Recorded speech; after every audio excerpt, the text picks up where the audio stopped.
Welcome to Let's Talk Theater.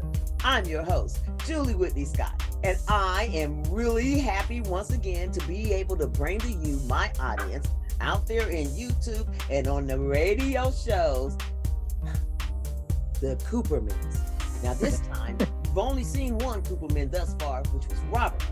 Today, I have this lovely, and I'm telling you, I really like this lady, and you're gonna like her too. Her name is Sandra Cooperman. She's gonna be with us today to talk to us about the shows that they got this week. This weekend, they are having another conservative festival, and she's gonna tell us a little bit about herself and about these plays. We got a lot of plays going on this month, and this week, a lot of plays are opening. So we wanna make sure that you know about this one too, so that maybe you'll put that in your little calendar. Sandra, welcome to Let's Talk Theater. Thank you. I've not been interviewed before, so this is a new experience for me. Oh, wow. Well, I am so blessed that I'm the first one to do it. And it's really good that you're going to be with me because people will tell you, I'm really laid back. No need to be upset or stressed about nothing. Right. Tell everybody a little bit about what it is that you do, first off, for your stage rights company and how long that's been going on. So it's been going on for about 7 years. Robert, my husband, started it with a theater festival, which at that time he did it for one night only because that was all he could afford that year. And he puts out a call for plays and selects among them. He used to do more like 6 plays, then last year tried cutting it down to 4. This year it's sort of 4.5. We have like a little extra play in there. And so I've, kind of helped out behind the scenes. I do sometimes read the plays that he's considering. I usually get to work the box office and help sell tickets and try to publicize it to people that I know. But this year I decided that I was maybe interested in trying directing. I've never done it before. We both went to theater, to college for theater, and we met there. So we did acting, I did stage managing. Always felt that I was a good first lieutenant, to like help the director, but not necessarily to do it myself. But having seen a lot of plays over the years and, sometimes walking away and thinking, gee, I wonder why the director didn't tell the actor that this or that. I thought, well, these are one act, so they're short and they have small casts, so that maybe this would be a good opportunity to try it. And the particular play that I'm directing is called For the Record, and I loved it. It's just a beautiful story. And so I said that this was the one I wanted to do. And hopefully it'll turn out well. You'll let me know when you come.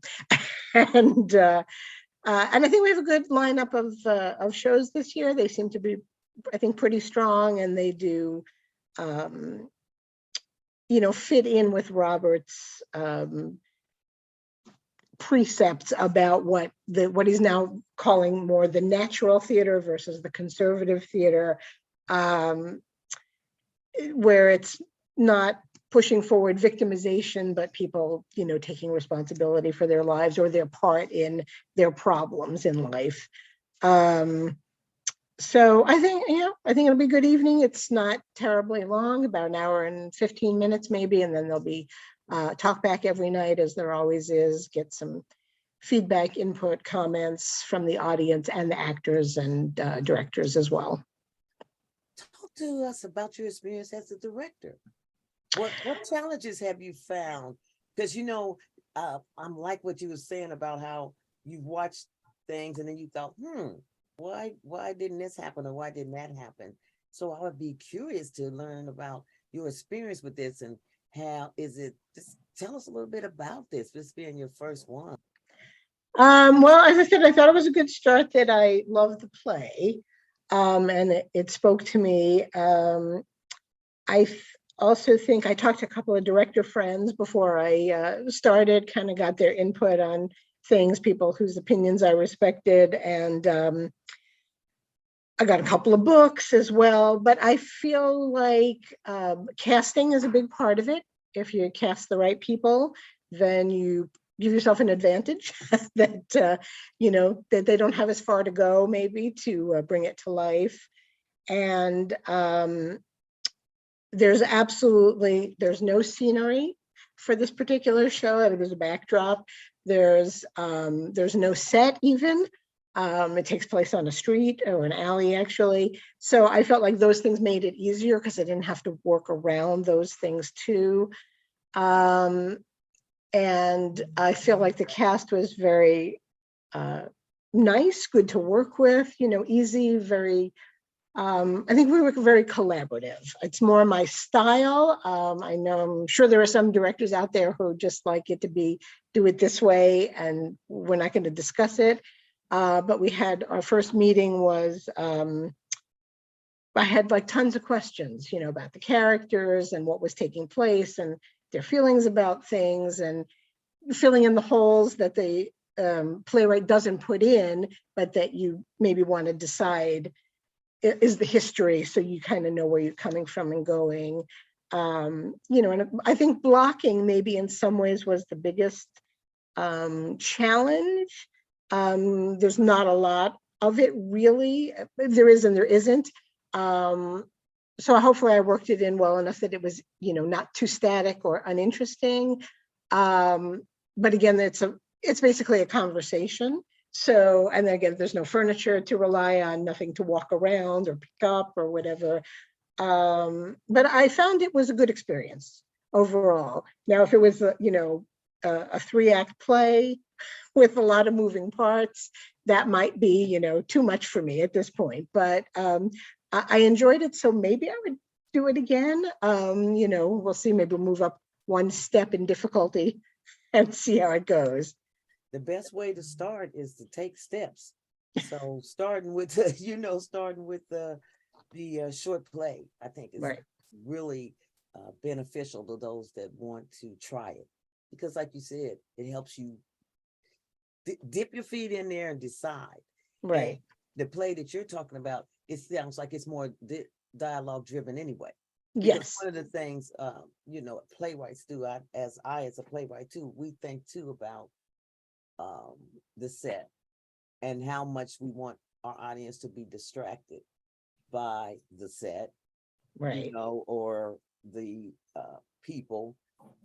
So that's all a part of it, especially when you're trying to, if they're writing it and it says blank set, you know, Right. and right away, okay, this is dialogue driven. Right. Right. That's the push. Right. Yeah, it's definitely a character actor piece, you know, there's nothing else really there, but yeah. So there's how many characters in this play what's the name of it again? It's called For the Record. And how many characters are in it? Just two. Okay. It's a father and a son. Okay. Good. So talk to us about some of the other plays. So that's one. You said there's 4.5. Yeah.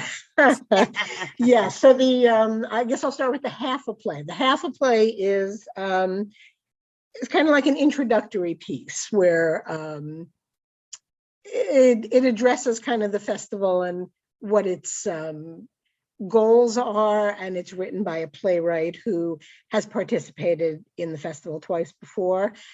So I guess he felt that was a good way to you know, get into it again, kind of, you know, addressed talking to the audience about kind of what they're going to see and what the purpose of the festival is. So he's setting up the audience absolutely to know that this is our views, or is he setting up the audience to know that this is what we're presenting and you have views?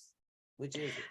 That it's meant to be a dialogue, not necessarily to change anybody's mind, but just to present a point of view and then have discussion about it, so that you don't necessarily have to walk out thinking any differently than you did before, but that you can kind of understand what somebody else's point of view might be, and that we can all agree to disagree and still get along.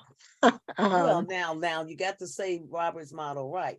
We can agree, let's see, disagreement, does not mean hate. Yes, does not equal Right, hate. you That's know. right. And Which what's the is, name of that play? it's called, the exciting name is The Introduction. What? So it's called The Introduction. Which It's is well exactly named. what it is. That's right. It's exactly what it is. Right. They didn't have to think too hard on that title. So tell us about some of the other ones. Well, another show is called Shooting Zombies.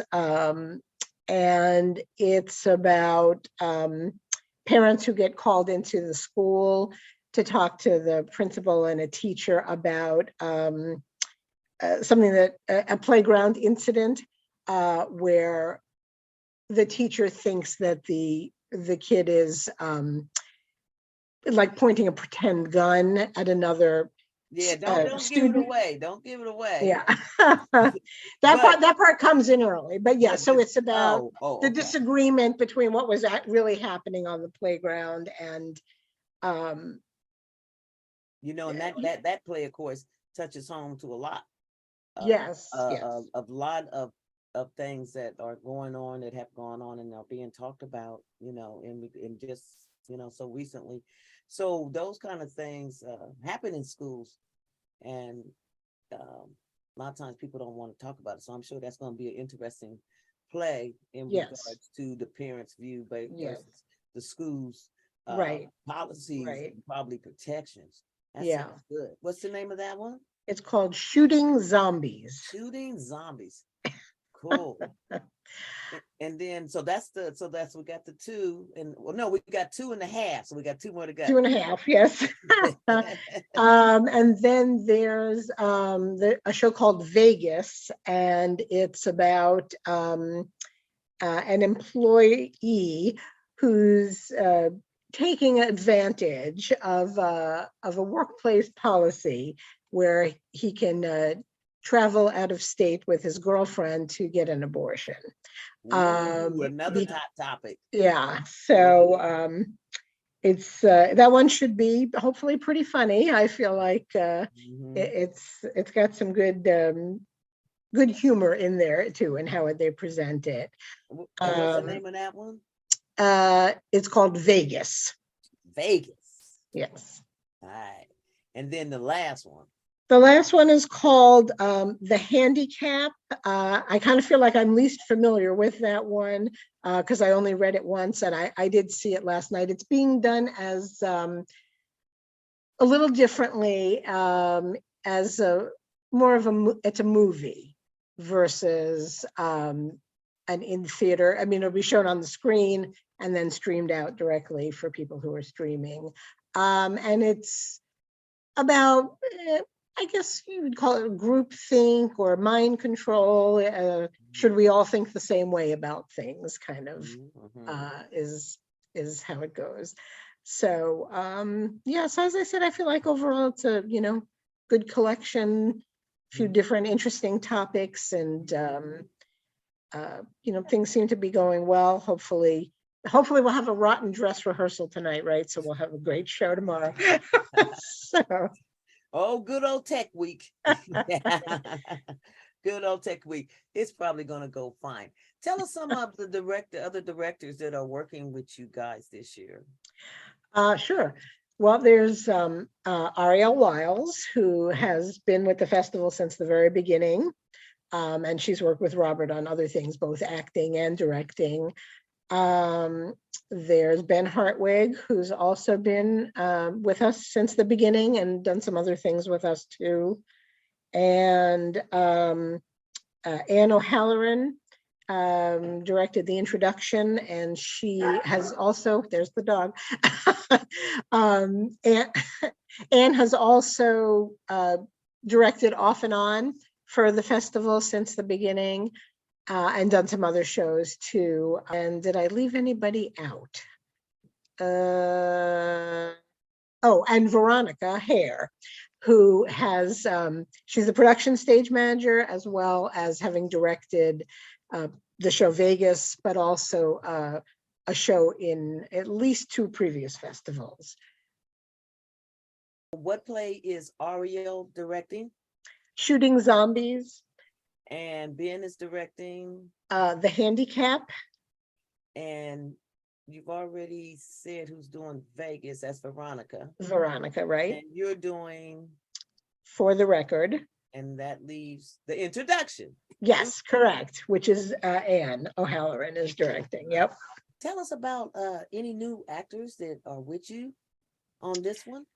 Well, let's see. Returning actors is Suvan Touch has been in quite a number of plays that we've done. I'm trying to think if there are any other returning people. Vicky Stewart, who's been in several, both in the festival and I think some other plays as well. That's my dog. He has comments. Oh, yeah. And also Veronica Ridenour has been with us on a number of occasions.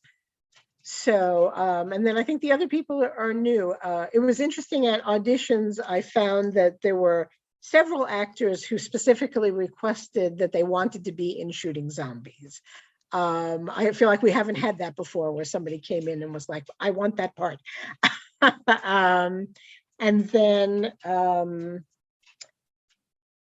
know the gentleman who's the father in my show was interested specifically in the role in that show. I mean, he might have considered other parts too, but that definitely. And yes, we do have some new people, and it's always great too, because hopefully, you know, they enjoy the experience. And I feel like we have gotten good feedback from some folks, and you know, one of them put something on Facebook, you know, to say how good a time he's having, and he hopes people will come to see it.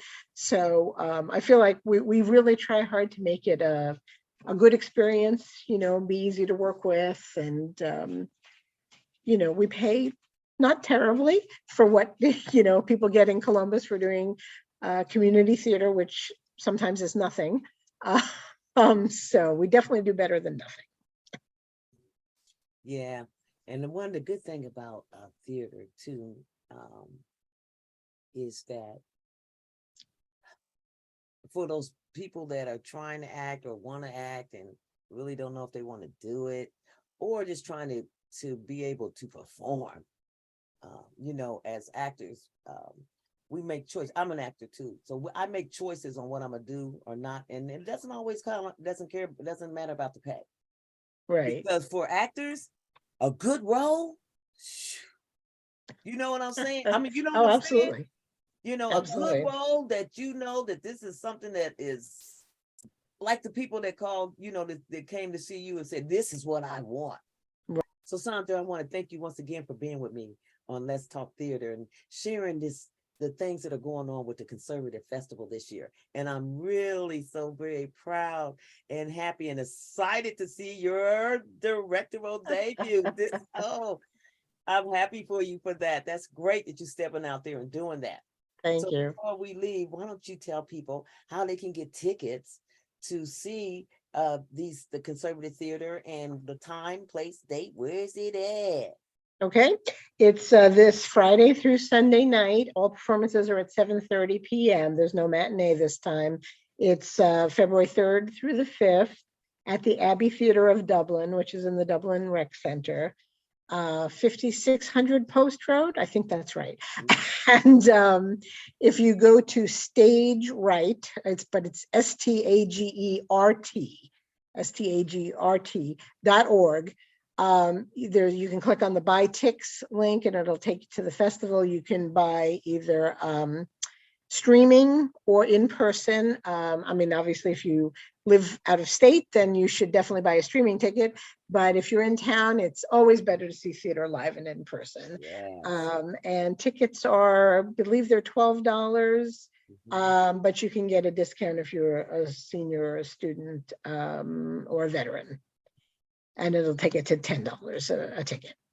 People want to get in contact with you. Do you have a website or email address? So let's see. The website is thestagert.org. The email address, I have to look it up. Oh, they can get that on the website. It's Stage RT, Stage Right. Sorry, Stage Okay, hold on Right. here. Hold on, I gotta cut this out. I'm gonna ask Tell you me that one more question time. again. Stage Right 826 at gmail.com. Okay. What is your email address and your oh God, hold up.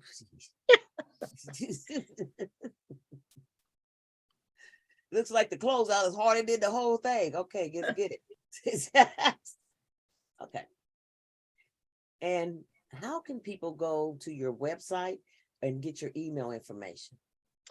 So the web address is stagert.org, and the email is stageright, spelled out, stageright 826 at gmail.com. And yeah, I think the website also was redesigned recently, and it looks good. Hopefully it's easy to navigate. And there's a phone number printed on the website as well, if there's any questions or things like that. All right. Well, thank you once again, Miss Sandra Cooperman, who will be having her first debut, her play. I'm so excited for you. And Yeah, I'm excited see too. you in the seats, okay? All right. Thanks, Julie. All Appreciate right. it. Break a leg. All right. Thank you. Bye.